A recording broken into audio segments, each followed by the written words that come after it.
This clip is brought to you by SaveWithConrad.com.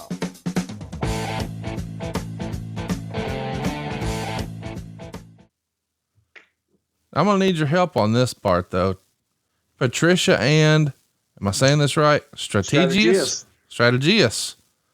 Born on December 18th, 1975 in Toronto, Ontario, Canada. A lot of great wrestling talent has come through WWE from Canada. Think it's something in the water up there? What's going on up there? How do they keep making so damn cold? What else are they going to do? You know, this is the second week in a row that you've made me diss Canada, and I love Canada. And you look at some of the greatest wrestlers that have ever stepped foot in a wrestling ring anywhere in the world come from Canada. No doubt about it. I think Trish is a longtime wrestling fan. She grew up loving Hulk Hogan and Randy Savage. Who didn't? And the first mention of Trish in wrestling folklore, I believe, is in an interview she had with Off the Record with Michael Landsberg in January of 99. Meltzer would recap this in the Observer back then, that she was a fitness model, but she was interviewed about joining the WWF as a valet. How and when did Trish first get on the WWE's radar? Well, in a couple different ways. She was a fitness model. And some of the guys that would do the fitness shows would always come back and go, hey, there's this girl. She really wants to be a wrestler. She's looking to train. Great look. Maybe you'd be interested in her. I remember Billy Gunn bringing her card to me, Ron Simmons bringing her card to me, and then Carl DeMarco, Carl DeMarco was the guy that ran Canada for us. Carl came in one day and says, hey, Trish Stratus came in, and here she is. So it was on 3 or 4 different fronts that we had recommendations for Trish.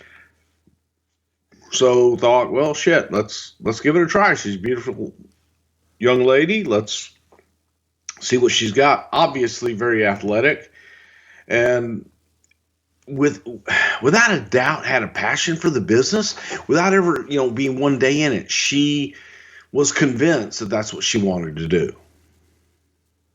I think it's cool when people have success in other areas of their life, but their passion is wrestling and they come over. Was this a long recruitment, or was she just itching to get the opportunity? I think it was a longer recruitment to get us on board more than anything. What was the hesitation? I mean, Vince for years and years has loved, this look, right? No, it just was the fact that we weren't really equipped, so we thought, for training from scratch. Yeah. Yeah. And it was, Tom had some folks in the studio, and Trish was in Canada, but there's a guy by the name of Ron Etchison in Canada, or Ron Etchison. Hutchinson. Yeah. That's his name. Ronnie Etchison is Hutchinson listens to the show, by the way.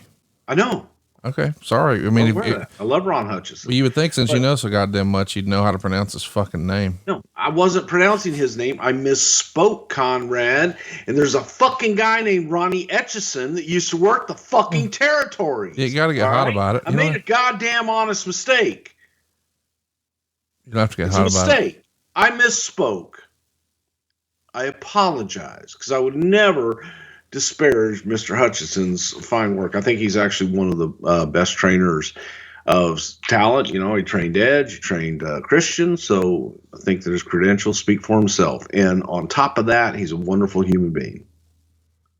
You made up for mispronouncing his name. I didn't mispronounce his fucking name. It's another person.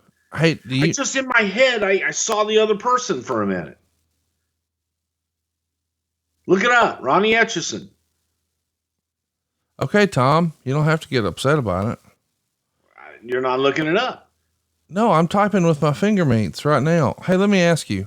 Yeah. The rumor is. Why you call me Tom? No, I didn't call you the wrong name. Yeah, I just confused you with another guy. I know a Tom Prichard too. Oh, okay. And I was just confusing you. Well, see, that would have been a different last name. You would have gone with Bruce Swayze or somebody like that. I don't know a Bruce Swayze, but I know a Tom Prichard. I'll get him on the phone if you want.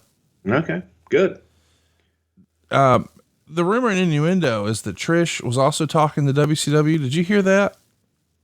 No, I never heard that. I'm sure that it's the same people that went to the fitness shows from WCW probably were interested in Trish as well. And that she probably went to them looking for any way to get into the business. So that wouldn't surprise me at all, but I never heard that. I know, we're going to talk about how Trish is going to become one of the bona fide WWE Hall of Fame in-ring performers, but she comes in as a valet at first. Was that always the plan? Because you sort of, hinted around that maybe the hesitation or the hold up in the recruitment period was you weren't sure how to train her. But from a valet standpoint, that's a lot easier deal to train than an in-ring performer. It was also a way to get her into the mix. Because in order to train her, if we wanted to bring her over to the States to train her, you would have to go through the green card issues and immigration and what have you. To bring her in as a performer and to bring her in as a valet, that got her into the system and got her going a lot faster. And the deal was that we would introduce her this way and she would train, and she did train with Ron Hutchison, not to be confused with Ronnie Etchison. And that's how she learned how to work. She learned how it was on the job training. Hey, it's Conrad Thompson. Thanks for checking out the podcast here on YouTube. Be sure to hit the subscribe button and the notifications bell so you get a notice anytime we upload some new content. And go save yourself some money right now. If you're in a 30-year loan or you have credit card debt, it's not a matter of if I can save you money. It's a matter of how much. Find out right now for free at SaveWithConrad.com.